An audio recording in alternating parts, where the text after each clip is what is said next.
erkeli uchun avtomobil olib keltirganman. Nastoящий ценителlar uchun, nastoящий качество tushunadigan odam uchun klassikani olib keltirdim.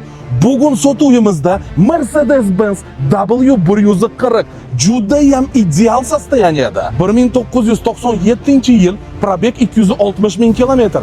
Dvigatel 104 modifikatsiyali, 3.2 объемli. Originalная optika ideal состоянияda. Bu korotышka versiya hisoblanadi. Endi salonini ko'rib chiqamiz. Bu yerda esa полный salon zavodskoy, faqat ustiga nakidka taqilgan, veluroviy, bu ham juda sifatlidan taqilgan. Oldi tomoni состояниyaga ahamiyat beringlar, dvernoy kartalari haligacha zavod. Torpedkada hech qanaqa treshina joylari yo'q.